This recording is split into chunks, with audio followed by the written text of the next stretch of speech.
no canal 55 HF, no 11 da NET, através das nossas redes sociais. Hoje no programa, Ricardo Giuliani, advogado, mas também artista plástico, falando sobre o que está criando nesse momento em suas pinturas. Também vamos trazer aqui o pessoal do CTG Tiaraju, que aqui de Porto Alegre ganhou esse ano o Enarte, o principal prêmio do nativismo do Rio Grande do Sul. Eles que foram 2 vezes vice-campeões nos anos anteriores, esse ano trouxeram o troféu para a capital. Fique bem informado, fique ligado na TVU.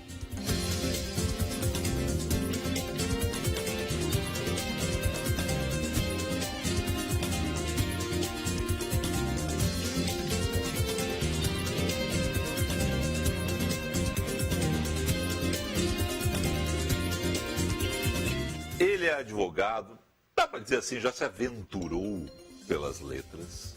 E agora diz que não é tanta aventura assim, as artes plásticas. Virou pintor a partir de 2012. Gosta de jogar golfe também. Joga razoavelmente bem. Não é nenhum craque, mas joga bem. Ricardo Giuliani, meu querido, prazer te ter aqui. É um prazer enorme estar contigo, Felipe. Cara, tu é daqueles que te metem em tudo, assim, e vai, te apaixona. Eu me lembro quando te apaixonou pelo golfe, né? A gente estava mais ou menos na mesma época. Apaixonado? Não, mas naquela época, eu larguei, tu seguiu. Isso. E aí tu joga razoavelmente bem, joga bem. Tem algumas tacinhas lá em casa. Tem algumas tacinhas na tua casa. Mas não dá para viver de golfe. Perfeito. Tu é daqueles que quando foca no negócio, tu Eu levo vai. a sério. Eu levo a sério. Por exemplo, esse negócio das letras que tu falou, né? Eu fui finalista do Açorianos de Literatura. Eu sei, Em 2012. Foi um ano que eu fui jurado do Açorianos. Isso, e nas coxias do poder. Nas né? coxias do poder. Na verdade, eu sou daquela opinião assim, se vai fazer, dá o teu melhor. Não quer dizer que vai sair o melhor. Mas o meu melhor eu faço. Seja no direito, seja em casa, na literatura, na música. Não é? Quando fazíamos... Você aventura na música também? Sim, na verdade, a minha veia artista começa na música. Não é? Eu, em 83, ganhei um festival em Santo Ângelo, Projeto Cantares, com o Camarguinho, a Milonga do Tio Juvencio e o grupo Canto Chão. Agora, depois que eu terminei o doutorado, nós tocamos no Sgt. Peppers, no Cheers, né? Rock progressivo. Essa eu nunca vi. Essa eu nunca tive. Sim, com a Sociedade Anônima. Violão e guitarra? Eu faço violão. Violão. É o que eu faço que eu me garanto. E aí, de Santo Ângelo, do nativismo em Santo Ângelo, ao rock progressivo? Ao rock progressivo, né? Que música é música boa, né? Pouco importa o gênero. Né? Então, no nativismo existem coisas maravilhosas. Né? Vou procurar no YouTube ver se tem alguma coisa. Sim, deve ter. Do Canto Chão deve ter. Tem um programa na Assembleia que a gente gravou também com o Caetano. Tocamos Pink Floyd e tal. Né? Fizemos ali. Então, na verdade, a arte é um espaço de realização, sabe, Felipe? O direito é uma arte. Tá, mas tu queria ser piá. Tu queria ser artista ou tu já pensava na advocacia ou tu pensava em outra coisa? Não, eu queria fazer a vida. Eu nunca pensei assim, vou ser isso, vou ser aquilo, né? Tanto que quando eu fui para a advocacia, eu passei no direito na PUC e na sociologia na URGS. Mas, na verdade, o meu sonho era ser médico. Né? Cheguei a fazer um vestibular na Federal de Santa Maria, fiquei como segundo suplente.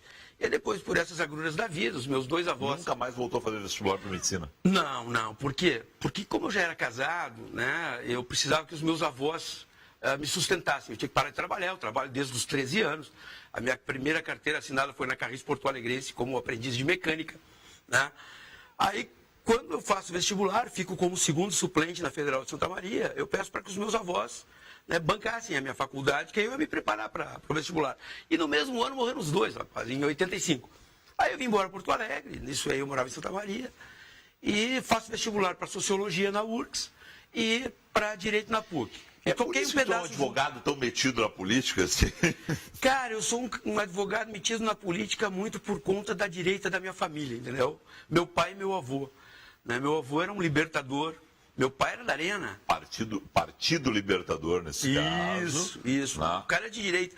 Mas um cara de direita que acolhia os comunistas perseguidos pelo Getúlio. O pai do Renan Proença era um grande comunista de Quaraí. Isso aí nós estamos falando em 1950, Por ali. Fim da década de 40, início da década de 50. Exatamente. Então, o meu avô e meu pai, que pese serem homens de direita, eram profundamente democráticos, né? Sempre admitiram esse tema. Então, a política, ela pulsou muito dentro de casa. E eu, com 14 anos, fazia... Fãs do Raul Pila. No caso, o vô. né? No caso, o vô. O meu pai já era diferente, o pai já era PSD. Né? Tinha uma vertente diferente. Quando eu entro na política, eu entro na ala vermelha do PC do B. Estamos falando lá com 15 anos, 77. Isso lá em Santo Ângelo. Isso já aqui. Já aqui. Né, que a minha família vem de Quaraí, eu sou de Quaraí. Isso foi feito para indicar, que a gente diria assim, tu foi indicar com o pai, o pai era PSD, o avô é libertador. Agora eu vou me contrapor aí. Mas eu tinha um irmão do meu avô, o tio Eduardo, que era um comunista de primeira linha. E aí tu foi pelo tio. Aí eu acho que eu sou comunista até hoje, entendeu? Eu acho isso.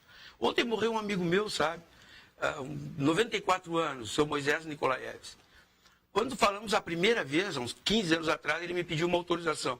Posso lhe chamar de camarada? Claro, seu Moisés. Seu Moisés filiado no Partidão desde 38, 40. E eu perguntei para nós, por que camarada, seu Moisés? Ele disse, porque acho que somos os 2 comunistas que restaram. Eu acho que eu sou comunista desde sempre. O seu Moisés deve ter tido uma decepção, né? Porque ele foi... O Partido Comunista foi indo, e alargando o espectro dele, deve ter tido uma decepção. Né? Teve, mas o seu Moisés é um exemplo de vida porque teve todas essas decepções, mas nenhuma delas foi capaz de movimentar a convicção do seu Moisés. Não. De que a vida justa é possível, que a convivência solidária é necessária. O seu Moisés, com 94 anos, uma cabeça primorosa, nunca abriu mão disso, sabe? Então, os outros bem mais novos já abriram bastante mão disso. Várias vezes. Bom, Ricardo, a gente te forma em Direito. Isso. Formou em Sociologia também? Não, eu levei a Sociologia junto 1 ano e meio, mais ou menos. E aí levou... Aí fui para o Direito, né? Eu já participava de movimento sindical, ajudei a fundar o PT, aquele que terminou, aquele PT que foi... Mas tu saiu antes do PT? Sim. Do PT, tu saiu antes do PT, do fim do PT? Sim, eu saí do PT tem 8 anos já, né? Me declarando um órfão e um derrotado. E nos debates políticos dizem para mim que eu saí do PT, mas que o PT... Só 8? Só 8 anos. Eu achei que tinha sido mais. Não, só 8 anos. E aí os caras dizem que eu saí do PT, mas que o PT não saiu de mim, né? E eu digo, é verdade, aquele que eu fundei não saiu de mim. Esse que está aí não é mais o que eu fundei, né? Então eu sou um órfão da política. Mas tu te filiou a outros partidos, não? Cheguei a me filiar no PSB. PSB, né? Aguentei o PT 30 anos e o PSB não aguentei 3 meses. Entendeu? Dizia pro Beto Albuquerque, Beto, descobriu o que quer dizer PSB. O que é? O partido só do Beto. Não me serve, entendeu? Então a minha ficha foi abonada pelo Eduardo Campos, né? Numa bela de uma cerimônia. Fui muito bem acolhido pelo PSB, mas eu acho que a política, como um instrumento de construção de interesses legítimos, não desta coisa aí do me engana que eu gosto, de bem comum. Não. A política é um ambiente de construção de interesses legítimos. Os seus veículos terminaram. Caos absoluto e completo. Né? A institucionalidade brasileira ruiu. Tá. Né? Nesse quadro da institucionalidade brasileira ter ruído, tu com a tua experiência de quem foi partidário e militante partidário, né? Tá vendo Sim. O que aí na frente? Uma realidade, um futuro muito ruim. Muito ruim. Né? Porque quem ficou na política é o que nós temos de pior na sociedade brasileira. Né? Quem gosta de política, e desculpem pela expressão, e quem tem decência não chega perto dela, desta política que está aí. Né? Então isso é um problema. Hoje as pessoas decentes que querem se entregar para a causa pública, elas podem se preparar para ficar 10 anos contratando advogados. Entendeu? Porque... Bom, nesse caso não é ruim para ti, né? Porque tu é advogado. Mas não é ruim para mim, mas é que eu trabalho da seguinte maneira, sabe? Temos filhos, tu tem filhos pequenos, Sim. Eu acho que a coisa está muito feia. Não, tô brincando, mas tô brincando para não chorar, né? Ô, Ricardo, há uma juventude liberal, há uma juventude à esquerda Sim. que quer mudar. Você vê espaço para mudança, seja pela direita, seja pela esquerda, seja Sim. pelo liberalismo, seja pelo socialismo, porque essa gurizada quer mudar. Isso. Essa gurizada ainda não está com Isso. os vícios da nossa geração, Isso. das gerações próximas a nós para trás ou para frente, né? Você sabe que eu fui estudar arquitetura, né? Não sabia. Sim, eu depois de 18 anos lecionando na universidade, mestre, doutor em Direito, 2 livros de Direito publicados, mais 3 livros, eu resolvi ir para arquitetura, fui estudar arquitetura. A grande surpresa que eu tive na arquitetura é o desfazimento de um mito, de uma lenda urbana, de que essa gurizada não entende nada e não está nem aí para o mundo. Isso não é verdade. Eles estão muito ligados. É que eles estão numa frequência de informação absolutamente diferente dos nossos modos clássicos de informar e de interagir. O mundo é outro. Né? É outro. Essa questão das redes sociais Exatamente. acabou com a nossa lógica toda. Entendeu? Então eu te digo o seguinte, ó, há uma juventude constituindo um espaço que eles não sabem exatamente qual é.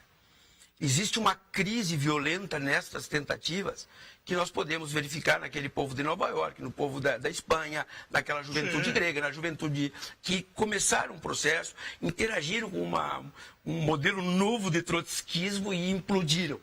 Né? Na Espanha, eles chegaram a ganhar 40 cadeiras no parlamento e implodiram. Mas existe uma tentativa constante dessa juventude em encontrar uma certa vibe. O Kim Kataguiri teve aqui, e não me lembro se ele falou no ar isso, mas ele me disse o seguinte: o nosso modelo nós buscamos no Podemos da Espanha. Isso. Eu acho que ele não falou no ar isso, eu acho que na conversa que eu tive com ele antes.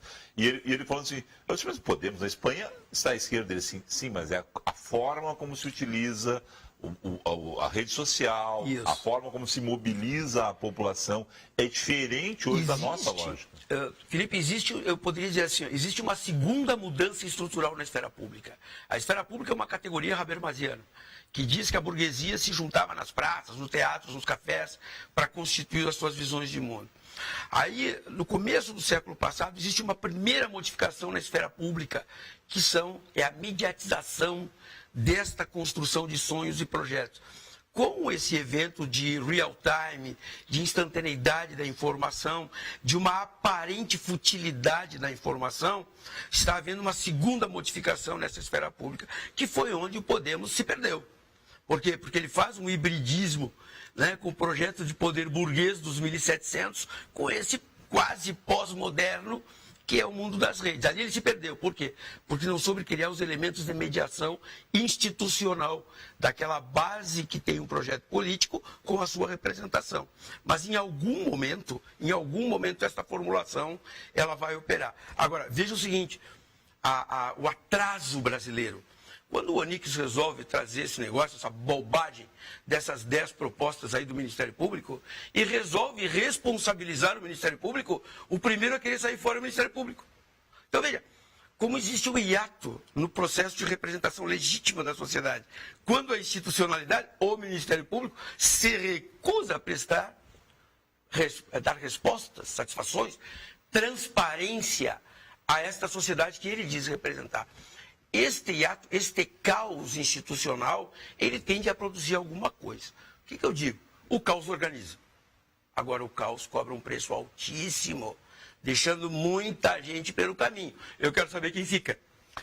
Nesse quem fica, tu já saiu, pode voltar a ficar? Como é que tu vai te comportar? Tu é o que a gente chamaria de animal político. Tu adora uma ronha. Mas eu tenho. Tu adora uma ronha. Não, se a gente quer fazer um bom programa de polêmica, tem algumas figuras assim que a gente já sabe assim, esse rende. Vai lá, busca o Ricardo. Onde é que está o Ricardo? Tá lá pintando e tira ele lá na frente da tela lá e bota ele aqui que esse rende. Eu sou candidato a ir embora para São Francisco de Paula. Né? Tá. Essa é a minha ideia. Criar galinha, tal, e para São Chico. Tá. Essa é a minha ideia. Levar muitas telas para lá. Muitas telas. Violão, meus pianos, meus livros. Livros de direito eu deixei tudo no outro escritório. Vou deixando. Quando eu saí do outro escritório, tinha 20 e tantos anos, deixei meus livros de direito tudo lá. Os meus livros hoje é literatura, filosofia, artes plásticas. Continua advogando. Advogo porque é o que eu sei fazer. Tá. Eu tenho que comer. Certo. Não adianta. Eu e a Marla, né, montamos um escritório, que é o Estúdio Ricardo Giuliani, né, de advocacia, que tem um conceito diferente de atuar longe do judiciário.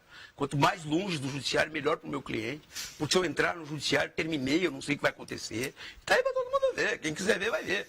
Eu só sei fazer isso, eu não sei fazer outra coisa. Fazer uma boa briga, eu sou o maior parceiro do mundo para fazer uma boa briga. Por uma razão muito simples. Se eu não respeito quem está brigando comigo, eu não brigo com ele, eu viro as costas e vou embora.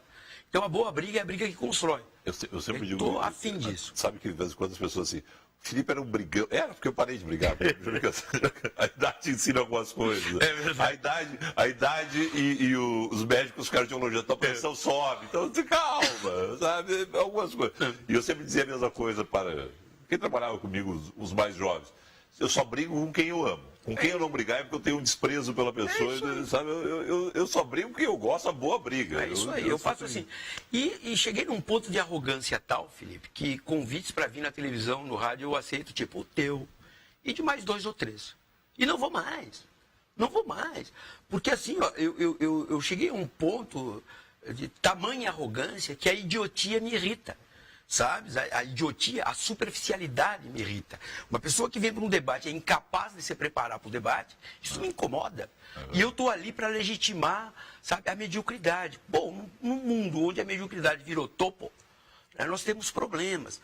Então, assim, eu não tenho problema de pegar um carro, ir lá atravessar para o lado de São José do Norte, pagar meu hotel, para fazer uma palestra e não cobro um pila de ninguém.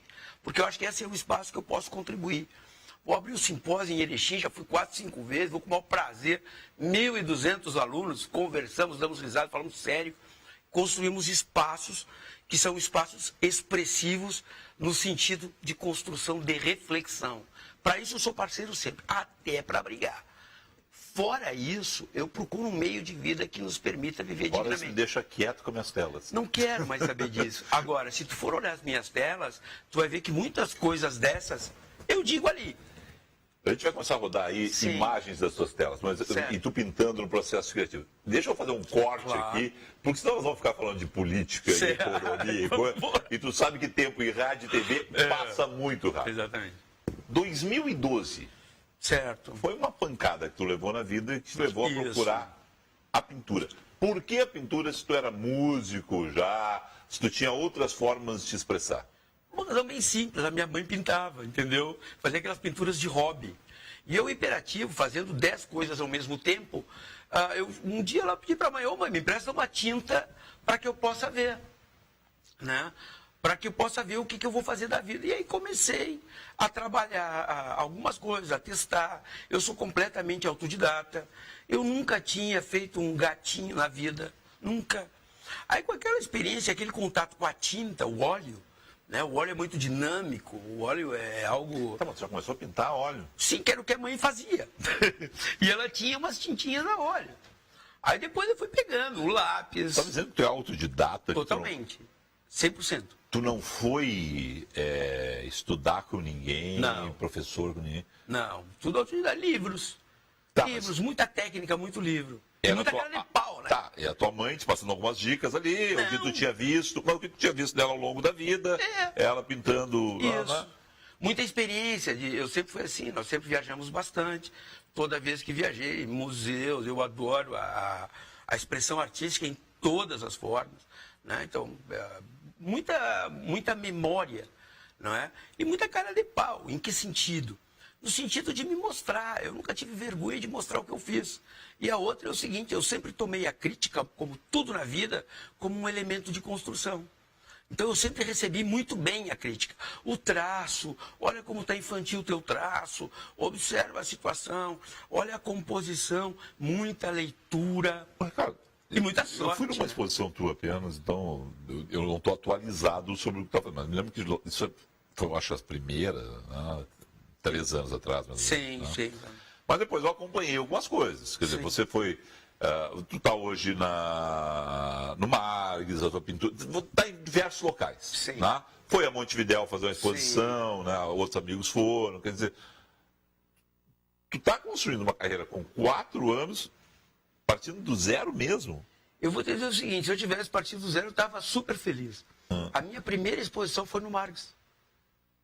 Isso para mim foi um problema. Por quê? Porque quando me convidaram para expor uma obra... Tu já foi jogar no Beira-Rio ou na Arena, quer dizer, tu já Exatamente. começou jogando em gramado bom. Exatamente, ou seja, a responsabilidade frente a quem ia me ver era absurda. Então eu disse isso para a curadora, eu digo, olha, eu estou começando onde eu não deveria ter começado. Então a minha responsabilidade ela quintuplicou. E aquilo que nós falávamos no começo, se eu vou fazer, eu vou me entregar inteiro para aquilo que eu faço. Seja estudando, me preparando tecnicamente e me expondo. e recebendo o que vem de lá com a dignidade de quem me apresenta a crítica. Então comecei no mar. Como é que tu define a tua pintura assim? Hoje eu vou pintar isso, hoje aquilo, as tuas séries. Como é que tu escolhe as tuas séries? Na verdade, filho, eu penso muito no que eu vou fazer, tá? E eu tenho uma opção, que é a opção pelo figurativo, tá? A minha obra, ela tem que conter o meu discurso, mas o meu discurso tem que ser capaz de dialogar com o observador. Ele pode discursar sobre o meu discurso. Eu sou democrático nesse aspecto.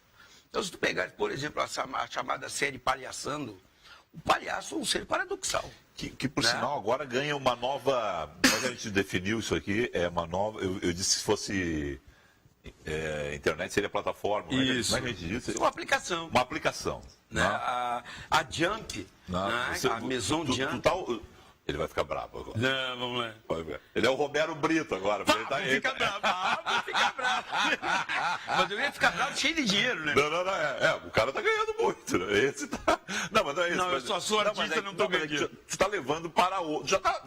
Já tá numa outra questão. Quer dizer, tu já tá botando a tua arte em outra aplicação. Mesmo, e a ideia que a Maison Jump trouxe, ela é muito interessante por conta legal. Exatamente de não transformar a obra de arte. Ou seja, a obra de arte ela continua sendo o que ela foi proposta.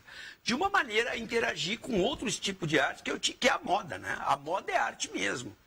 Então, quando nos convidaram para fazer esse projeto, eu achei assim lindíssimo. Olha, esses sapatos aí são de uma delicadeza única. Como é que foi para ti assim? Tá, eu tenho que calçar uma mulher. O que eu vou fazer? O que eu disse para Kelly quando essas coisas aconteceram? Vou abrir o jogo aqui. Podem fazer o que quiser, só não me transforma num Romero Brito. É verdade. Eu não sabia. Eu disse. Eu não quero vender xícara. Eu disse pra ela, eu quero que a minha Mas eu quero dizer pra ti o seguinte, se tu quiser mandar umas xícaras pra cá, tem gente que pede café aqui. Fácil. Tá? Tu sabe que às vezes eu pego o pincelzinho, posca e desenho atrás do celular, né? Faço uns bagulhinhos, uns dedos, faço pra ti, vou te mandar de presente. Mas a ideia da Jump é isso. Não, é legal, quer dizer, mas é o seguinte, vamos combinar o seguinte, agora sem brincadeira, tu falou do Romero Brito, mas é uma forma de popularizar essa é a ideia. A arte. É isso. Como a gente tem um projeto chamado Lab Arte 760, que fica ali no Caminho dos Antiquários, no meu escritório, tá? Que é de abrir uma estrutura expositiva para quem quiser entrar, sem deselitizar a arte. Sabe, Felipe? Então eu digo assim, o que eu estava te falando, como é que eu produzo? Eu tenho um discurso, o palhaço ele é um paradoxo, nós somos palhaços, nós somos cínicos constantemente. Só que o palhaço triste é aquele que tem a obrigação de alegrar. Só dizer, então, a gente tinha mostrado algumas fotos, uma era tu pintando um mural, aquilo é na Jump, né? É na loja. Eu não vi. Nós temos, por exemplo. O pessoal está me dizendo assim, quer dizer, é grande, ali é a tua exposição. Nos quadros originais, tá vendo ali, ó? E esse aqui são 5 painéis, 5 banners, com 3 manequins que eu pintei, né? E tu vai verificar que ali, no caso, a mulher branca, a índia e a negra, sendo que a índia está parindo um computador, um notebook que é um palhaço. Mas a negra vem e harmoniza com o violino. Está lá na Jump para quem quiser ver. Para quem quiser ver. Ali na Armando Barbeiro. Tá. Quem quiser ver está lá, isso é a vitrina. Né? Mas se tu fores ali no Muro da Mauá, tem um muro que pintamos agora, 6, 8 meses atrás, que são 12 metros por 4. Sim, eu passo ali e acho encantador. Então. Sabe, então ali nós pintamos. Agora, em março, eu vou pintar uma série de artistas, muro. Né? Eu adoro a pintura mural. Por sinal, o seguinte, faço, de rua. Deixa eu dizer, porque eu não tinha percebido isso quando a gente passa o dia inteiro, passa a mesma vez por vários lugares, não nota. Sim. Não é a melhor solução do mundo você ter containers de lixo na Rua da Praia. Sim. Ponto. Mas alguns containers da Rua da Praia receberam há algum tempo pinturas. Isso. Né? E eu acho isso humaniza. Legal. Claro, humaniza. Exatamente isso. Humaniza. É legal. Quer ver outra coisa que não se faz em Porto Alegre? A arte do lambe-lambe. Porque o lambe-lambe é o cartaz colado no poste. Qual é o problema de chamar essa gurizada que tem por aí para fazer expressão de arte urbana em Porto Alegre? Com lambe-lambe, com grafitagem. Olha a frente ali da usina do gasômetro, que maravilha aquilo para grafitar. Eu adoro grafitar. Eu, se tivesse um pouquinho menos do que 53 anos, não tenho a menor dúvida que eu andava pendurado. Não tenha dúvida. Não tenha dúvida. Isso é uma expressão da cidadania. Agora, quando a cidadania ela é contida, quando a cidadania ela é expulsa do seu próprio espaço, ela protesta. Agora, essa é a distinção entre o belo e o feio. Ser excluído é feio, então eu só posso me expressar de uma forma feia. Só para voltar, porque a gente já está explodindo o tempo, voltar. O teu Labiarte, Sim. Né, que é o estúdio Ricardo Juliani, é onde tu trabalha como advogado, vai lá. Aí o Felipe Vieira vai lá te contratar, tá lá a tua exposição. Sim. Pode sair de lá com um quadrinho também, sem problema. Não, os meus quadros, não é que eu faço parte dessas frescuras. O que é meu, eu não mostro o que é meu. O Labiarte é um espaço expositivo que participa o Gaudêncio Fidelis, a Marla Trevisan, a Ana Zavadil e o Márcio Tavares, que são curadores de arte. Bom, aí então, mas as pessoas chegam lá no teu escritório, tem esse outro ambiente. Tu tentou dizer, eu não quero aquele ambiente mais hermético, escritório de advocacia, livros, Constituição, todas aquelas doutrinas. Os que tentam num paneleiro atrás da minha mesa. Que são os poucos que tu consulta. Os necessários. Eu não consulto quase nada mais. E isso é aberto às pessoas podem... Vai lá. E outra, eu recebo todo mundo desde sempre.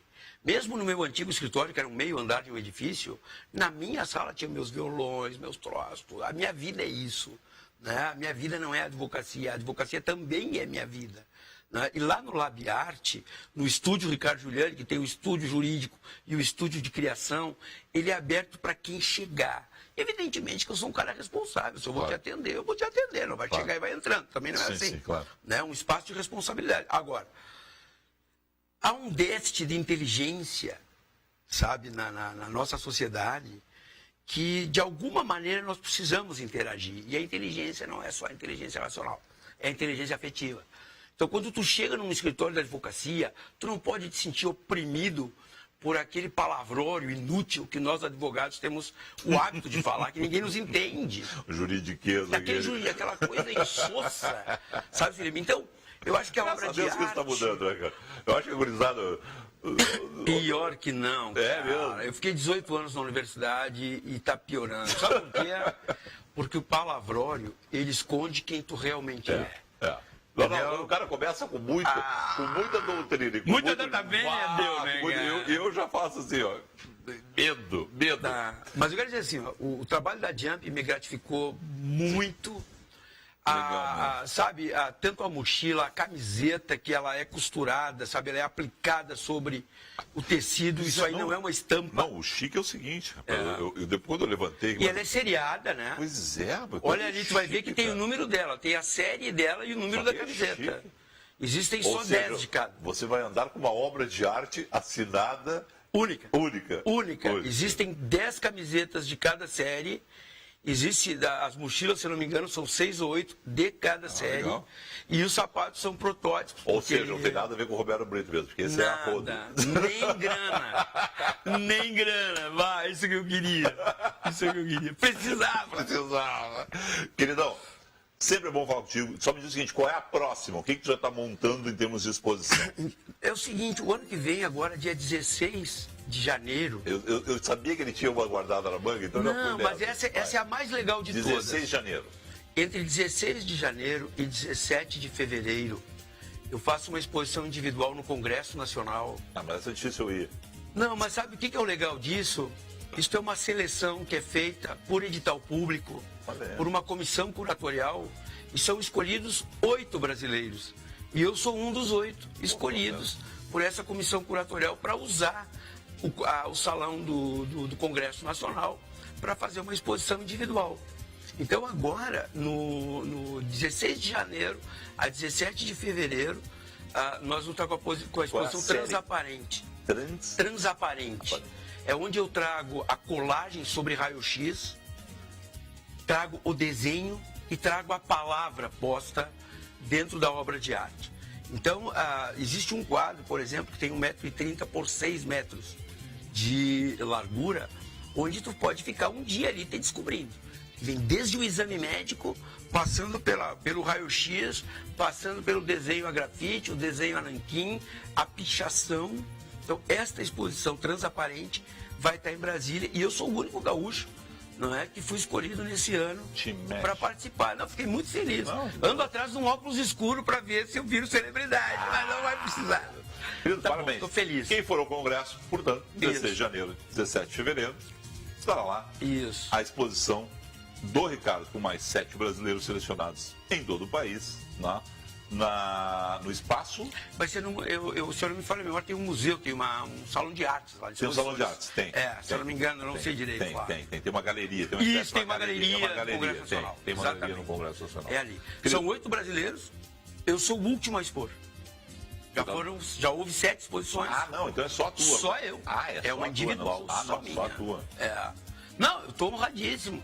E ainda mais selecionado por uma comissão curatorial de 5 pessoas, né, que não tem nada a ver com o Congresso Nacional, tem a ver com o mundo das artes. E quem quiser ir pode comprar a camiseta, já vai com a camiseta. Deve, do autógrafo. Querido, parabéns, Felipe, sucesso. Obrigado por ter me trazido aqui. Sabe que a nossa relação é tão antiga, não só daqui, como de sofrimentos comuns, que não vamos tratar. Não vamos tratar disso. Adorei, muito obrigado. Isso nós não vamos tratar. Não. Tá bom? Obrigado. Depois do intervalo comercial, a gente muda de artes plásticas, pintura, para dança, certo? Pessoal do CTG Tiaraju, vencedor do Enarte esse final de semana, vai estar conosco falando sobre esta conquista. Já voltamos.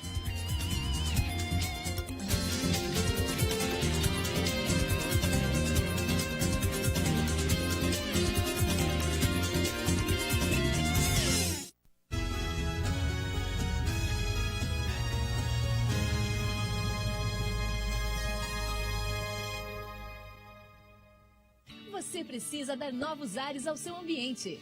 Com a Ecoflor, uma empresa especializada na manutenção e execução de paisagismo e ajardinamento em condomínios, empresas e residenciais, você ganha em qualidade de vida e se aproxima da natureza. Com uma equipe especializada de paisagistas, oferece projetos sem custo.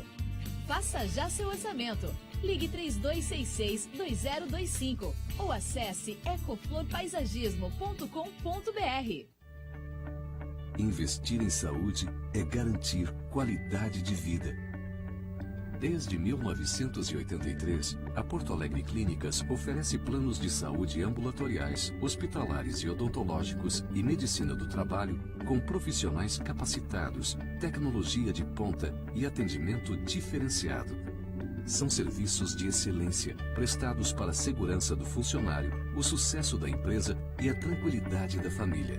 Com unidades na capital, Cachoeirinha, Canoas e Gravataí e ampla rede credenciada na região metropolitana, a Porto Alegre Clínicas coloca à disposição todas as especialidades médicas e terapias. Tudo isso proporciona muito conforto e agilidade nos mais diversos diagnósticos e tratamentos. É mais saúde e tranquilidade para a sua empresa, para você e para a sua família.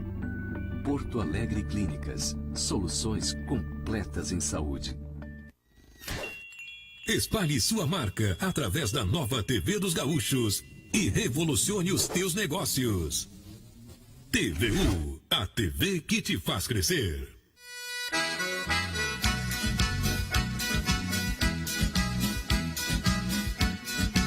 Alô, amigos! Produzo e apresento o programa Encontro com os Serranos na TV.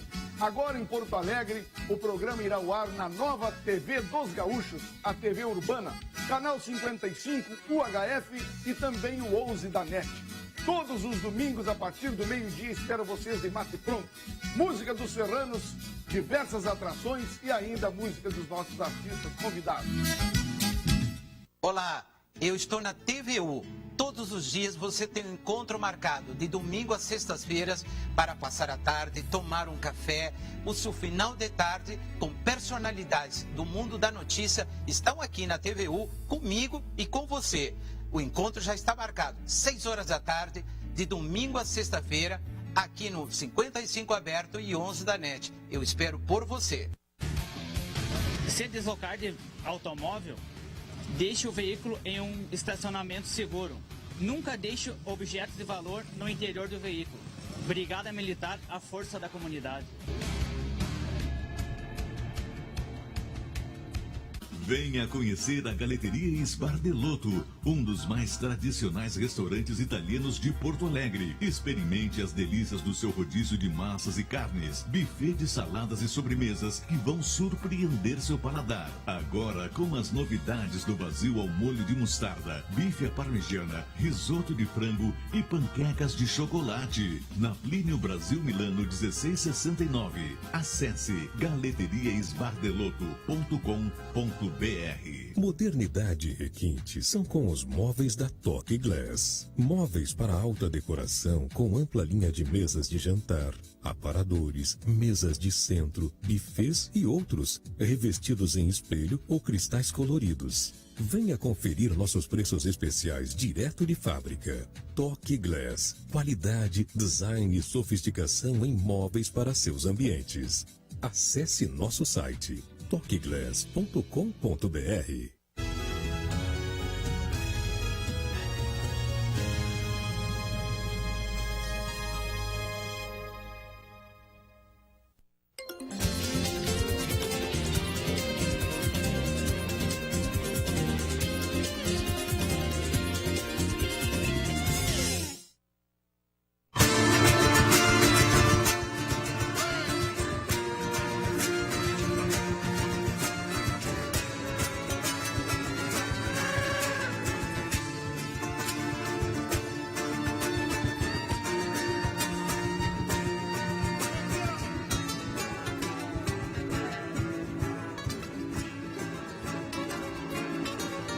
Sou canto, guitarra e bailado, sou branco, negro, índio, pardo, sou pinano,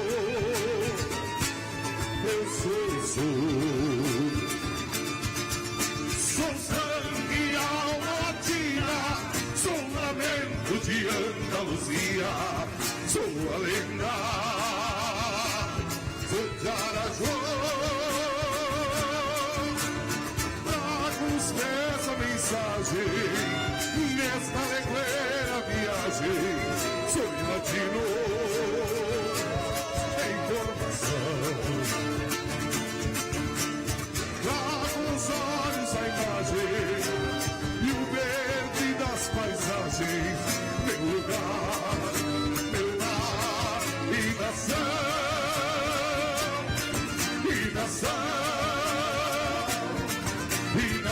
A gente está vendo aí o pessoal do CTG Tiaraju, do bairro Jardim Itu, aqui em Porto Alegre, em uma apresentação no Enarte. Campeões esse ano de 2016 no maior encontro de artes do Rio Grande do Sul. Sim, aquilo é dança gaúcha, que hoje não é mais só o pezinho, não é só aquelas danças que a gente aprendeu há 30, 40 anos atrás. Bom, seguinte, deixa eu apresentar aqui Ronaldo Estevo, instrutor, pai da Antônia, que está ali no colo da Cristiane. Aí eu fiz questão que a Antônia, né, participasse, porque é o seguinte, 45 dias, que maravilha.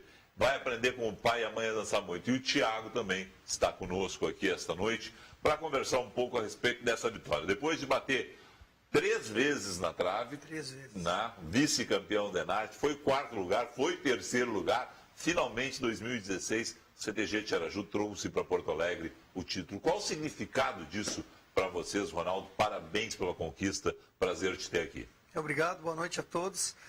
Para nós, esse título simboliza muitas gerações do CTG Tiaraju, né? Uma história de muita luta, de muitas outras gerações que lutaram para conquistar esse título, né? O Enarte é o maior festival da América Latina, de amadores da América Latina, o maior festival. Então, para nós, tem uma grande conquista, uma grande história, né, esse título, por tudo que a gente lutou, por às vezes que a gente, como o senhor falou, né, deu na trave, que bateu na trave. Então, para nós, tem uma grande história, né, a ser contada com esse título e uma grande honra para nós, esse título do Enarte. Há quantos anos o grupo de dança do Tiaraju? Quantos anos você trabalha com eles? Mas há quantos anos eu agora, esse ano, em janeiro do ano que vem, vou fazer 8 anos com o grupo de dança. E o grupo já existia antes? O grupo existia, o CTG existe há 54 anos, né? E desde os 54 anos sempre teve grupo de dança. O CTG Tiaraju é o único CTG do Rio Grande do Sul, campeão da vacaria e campeão do Enarte. O rodeio internacional da vacaria. É o único que ganhou? É o único do Rio Grande do Sul, campeão da vacaria e campeão do Enarte. Tipo, olha, tem CTG bom, né? Tem o ano passado, por exemplo, a gente estava falando antes de entrar no ar aqui, o Aldeia dos Anjos ganhou o Enarte, e o Aldeia tem uma sala de troféus do Aldeia, é um negócio também, né? Sim, é o grande campeão do Enarte. Né?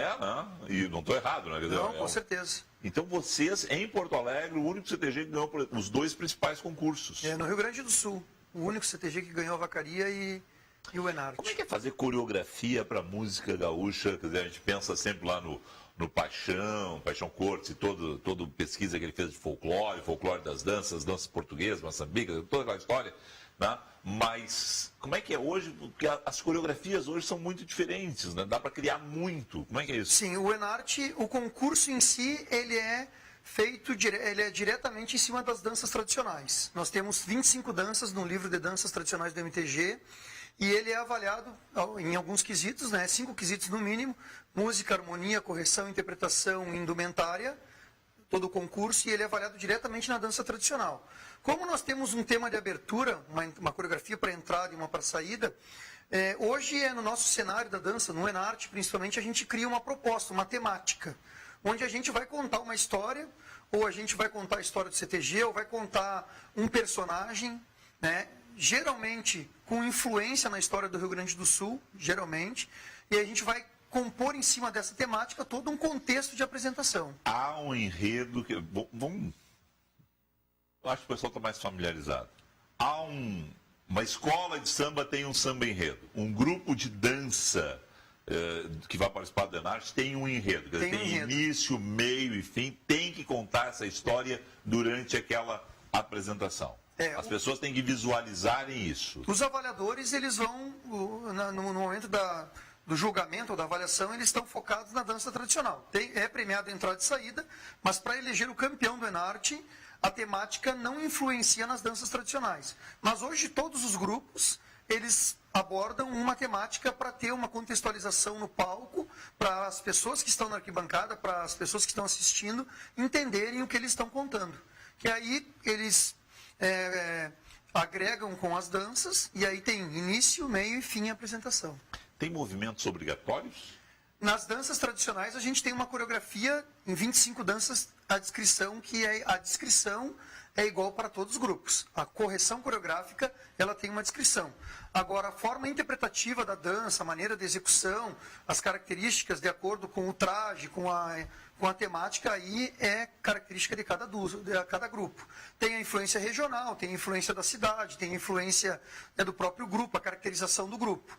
Mas, coreograficamente, todos deverão cumprir essas 25 danças, que no dia a gente sorteia 3, coreograficamente todos deverão fazer a mesma coreografia descrita. Quantas horas por dia, quantas horas por semana vocês ensaiam? O Tiaraju ensaia uma média normal até junho, mais ou menos, uma média de 7 horas, 8 horas por semana. Às vezes chegando a 10. Quantos dias por semana essa sessão? Geralmente é 2 a 3 dias por semana. Tiago, o nosso instrutor, o Ronaldo, pega pesado com vocês? Como é que é isso? Bastante. Não tem facilidade lá no Tiaraju. Que a gente vem nessa trajetória de tentar a perfeição há tantos anos que não tem como ser diferente. Se ele não exigir ao máximo da gente, a gente não vai conseguir alcançar o que a gente pretende. Como é que tu chegou no CTG? Eu danço no Tiaraju já fazem 17 anos, né? Minha mãe queria muito que o filho dançasse e me levou até o CTG.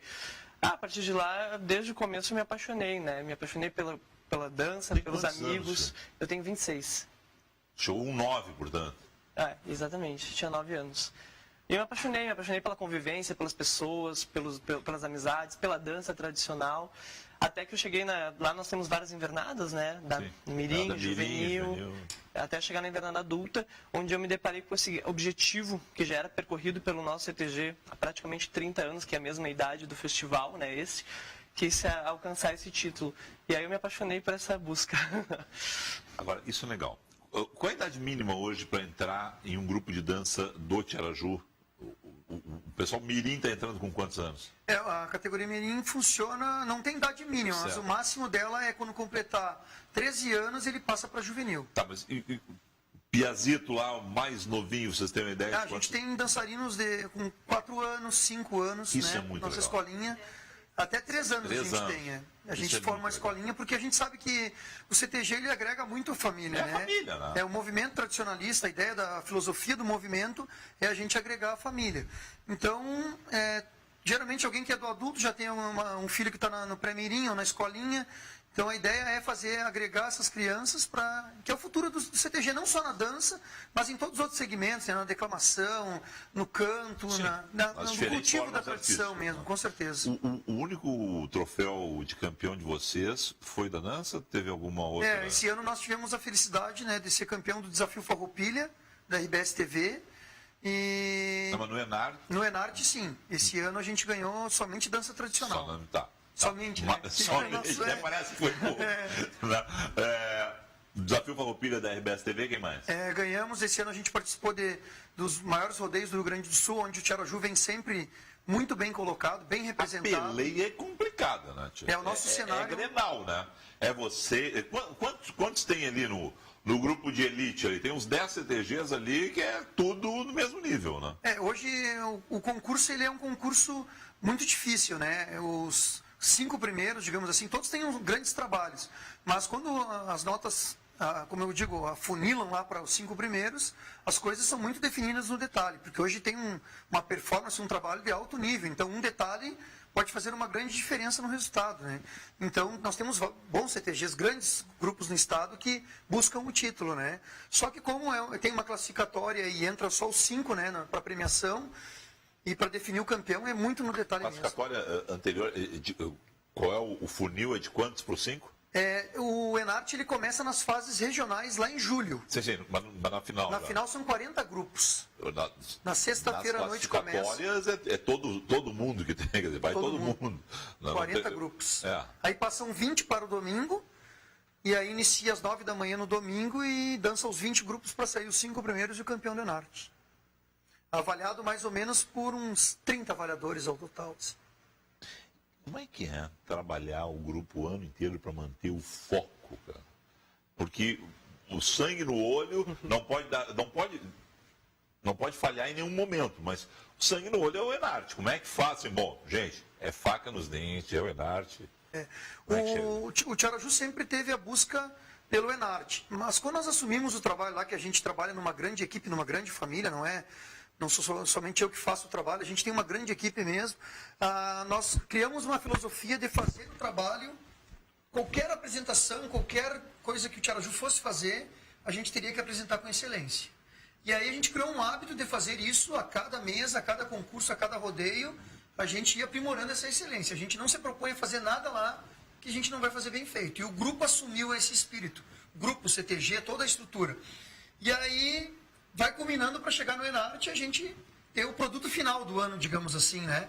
Então, a gente consegue manter um foco permanente, por causa da excelência que a gente busca a cada atividade, a cada momento que a gente se propõe a fazer para a nossa tradição.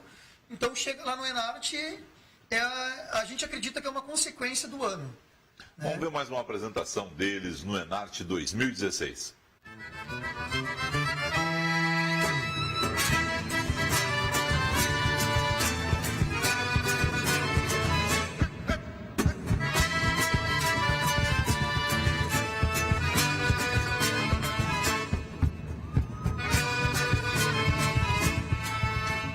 Meu coração tá cansado e se sente forasteiro por um desejo passado.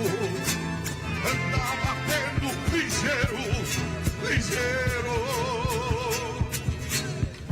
Como dá o compasso, força do nosso bailado.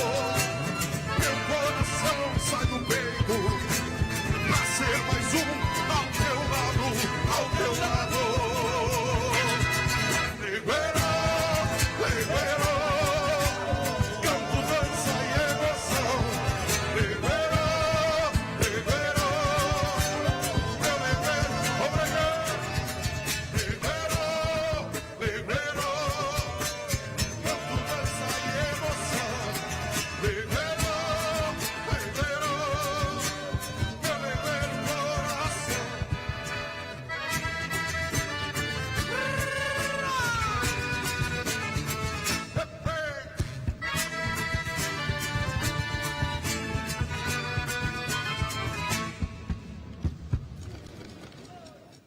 Ronaldo, quantos bailarinos para tirar esse grupo? O Tiaraju inicia uma média do ano, em março, com mais ou menos 23 a 25 pares. E esse ano nós chegamos mais uma vez, é o 8º ano, digamos assim, que nós chegamos com uma média de uns 18 pares em condição de disputar as danças tradicionais. Dizer assim, velho, tu esteve aqui 8 horas por semana comigo, lutou, suou, mas aí é o Thiago, como é que é a hora de dizer pro cara, tu não vai pro Enarte? Tu é técnico de futebol, né? Vai ficar comigo no banco. É bem complicado, mas a gente tem um acompanhamento de um índice técnico a cada mês, a cada ensaio, né? A Cris, o Thiago, a Vanessa e o Duda, que são nossos ensaiadores lá, a gente trabalha num contato muito próximo, numa análise geral a cada ensaio dos dançarinos, minuciosamente, e a gente tem um acompanhamento de tudo que vai ser passado para eles. Transparência nisso. Tem, bem tranquilo. Todo mundo é muito preparado para saber que ele pode entrar para o Enarte para segurar um acessório e não dançar as danças. Porque o grupo é preparado para saber que nem todo mundo que dança, só quem dança é grupo. Não, lá a gente tem uma ideia... Como a gente começar a encerrar aqui, e eu só vou fazer o seguinte, né? Para quem ligou a TV agora, sim, estamos com a Cristiane, mãe há 45 dias, ela não disputou o Enarte dançando, ela é ensaiadora, foi ao Enarte, e ali está a Antônia no colo dela, que eu pedi que entrasse em cena aqui. A mascote do grupo, deu sorte. A Cris está sem microfone, né? Por isso que ela não está falando, parabéns, viu? E aí vem uma bailarina, né? Filha da Cris e do Ronaldo. Ronaldo, só para fechar agora, a gente vai ter uma apresentação, inclusive, do Thiago e da Cristiane no final, aqui nos nossos estúdios. Me diz o seguinte, como é que vai ser manter?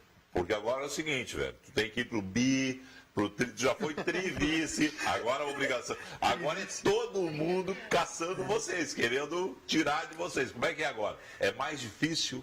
A disputa no nosso cenário, ela é muito, como a gente estava falando, é muito acirrada, né? Ela é muito no detalhe. E foi muito difícil chegar. A gente sabe que é difícil chegar, né? Todo o trabalho que envolve. E manter é muito mais difícil ainda. Mas a gente já tem um planejamento, as férias serão bem curtas, porque a gente já tem uma ideia para o ano que vem. Você não recebe algum tipo de remuneração? Não, pelo contrário, eles investem muito para fazer essa dança. Eles tiram do bolso. Eles tiram muito. Eles gastam muito, com certeza. Envolve muito tempo, né? O que tu faz na vida, Thiago? Eu sou bancário. Tu é bancário? Sou bancário. Tira dinheiro do bolso para tua satisfação, que é a tua dança e tal. Cris, o que você é? Sou enfermeira. Enfermeira também. Né? Maridão também bota. Tu é profissional, pelo menos? Eu sou instrutora de danças gaúchas. Eu trabalho com alguns grupos no Rio Grande do Sul.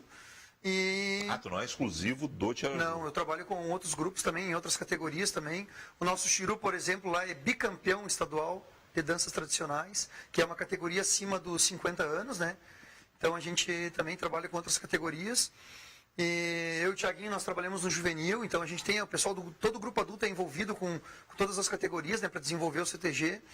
Então a gente tem um trabalho assim em todo o estado. Tá certo. Bom, eu quero ver a Cristiane e o Thiago dançando, então a gente vai deixar agora o encerramento do programa, a gente vai ajeitar aqui e vai ser esse vídeo final do programa. Ronaldo, quem quiser participar do grupo, começa agora, 3, 4, 5 anos, manda o meu filho Theo para lá, o que eu faço? As pessoas que estão em casa, como é que elas fazem? Tem que ir lá no CTG, né? Nós temos cada grupo tem uma coordenação, onde vai ser informado os horários, vai ser explicado toda a estrutura, como funciona, os ensaios, né? Vai ser apresentado os instrutores, e aí vai ser explicado a filosofia do grupo, qual é a ideia, né? Como o dançarino às vezes chega lá, não sabe, né? Vai iniciar do zero, digamos assim, para aprender a dança. Então a gente tem todo um processo lá para incluir a pessoa, para fazer a pessoa, né, entender como funciona a nossa tradição, como funcionam as danças, principalmente como funciona um centro de tradições, não só a dança, né? Para ele poder conviver com a família, porque o nosso maior objetivo é ter a família junto com o CTG. Certeza. Parabéns ao Tiaraju. Deixa eu Muito obrigado. Usar vocês daqui, mandar um beijo para meus amigos de Butiá, do CTG Saudades do Pago. Eu tô meio inadimplente lá, né? Mas eu fui só ausente. Eu fui só tacar pra trás, né? Então, é aquela coisa. Tá com crédito na casa. Então, um beijo, pessoal, né? Obrigado aí a vocês. Sucesso. A Antônia, um beijo pra Antônia, tá? E a gente fica agora com o Thiago e a Cristiane em uma dança especial, encerrando hoje o 21h30. Até amanhã.